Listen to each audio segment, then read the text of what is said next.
നമസ്കാരം.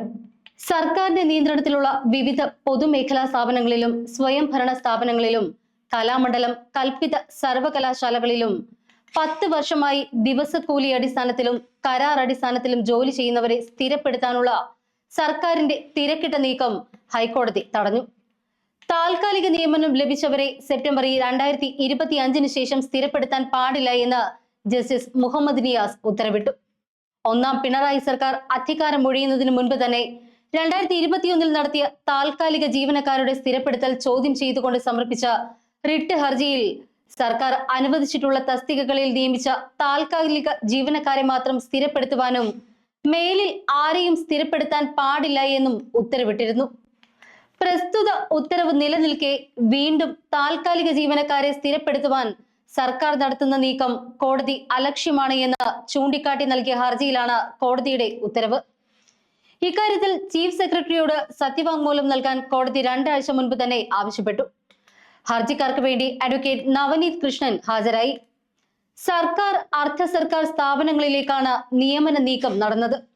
ഹൈക്കോടതി വിലക്ക് മറികടന്നുകൊണ്ടായിരുന്നു ചീഫ് സെക്രട്ടറിയുടെ ഉത്തരവ്.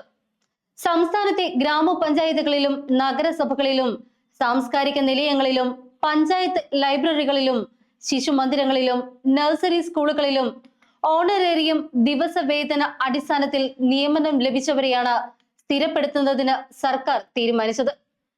11 പരിപാടിയുടെ ഭാഗമായോ അല്ലാതെയോ നിയമനം ലഭിച്ചവരും നിലവിൽ 10 അതിലധികമോ വർഷമായി തുടർച്ചയായി പ്രവർത്തിച്ചു വരുന്നവരെയുമാണ് സ്ഥിരപ്പെടുത്തുക.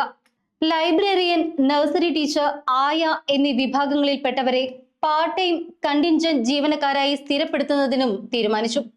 മാത്രമല്ല, എംപ്ലോയ്മെന്റ് എക്സ്ചേഞ്ച് വഴി പാർട്ട് ടൈമായി നിയോഗിച്ച് ഓണറേറിയം ദിവസവേതന രീതിയിലേക്ക് മാറ്റിയവർ ഉൾപ്പെടെയുള്ളവർക്കും സ്ഥിര നിയമനം നൽകാനായിരുന്നു മന്ത്രിസഭാ യോഗത്തിന്റെ തീരുമാനം. ഇതിലേറെയും CPM കുടുംബാംഗങ്ങളും പാർട്ടി അനുയായികളും ആണ് എന്നാണ് ആരോപണം. 2ാം പിണറായി ഭരണം അവസാനിക്കുന്നതിന് മുൻപ് തന്നെ ഇഷ്ടക്കാരെ തിരികെ കയറ്റാനുള്ള നീക്കമാണ് ഇപ്പോൾ ഹൈക്കോടതി പൊളിച്ചത്. PSC റാങ്ക് ലിസ്റ്റുകൾ നിലവിലിരിക്കെ തന്നെ 10 വർഷത്തിലധികം സർവീസ് ഉള്ളവരെ മാനുഷിക പരിഗണനയുടെ പേരിൽ സ്ഥിരപ്പെടുത്തുന്നത് പിൻവാതിൽ നിയമനമാണ് എന്ന ആക്ഷേപം ശക്തമാണ്. സ്വന്തക്കാരെയും പാർട്ടി അനുയായികളെയും തിരികെ കയറ്റാനുള്ള സർക്കാർ നീക്കത്തിന് ഹൈക്കോടതിയിൽ നിന്നും കനത്ത പ്രഹരം തന്നെയാണ് ഏറ്റിരിക്കുന്നത്.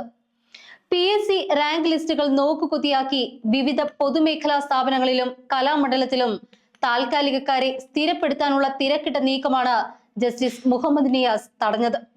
2025 സെപ്റ്റംബറിന് ശേഷം ആരെയും സ്ഥിരപ്പെടുത്താൻ പാടില്ല എന്ന കോടതി ഉത്തരവ് നിലനിൽക്കെ അത് ലംഘിച്ചുകൊണ്ട് നടത്തിയ സർക്കാരിന്റെ നീക്കം കോടതി അലക്ഷ്യമാണ് എന്ന നിരീക്ഷണം ഭരണകൂടത്തെ പ്രതിരോധത്തിലാക്കിയിരിക്കുകയാണിപ്പോൾ.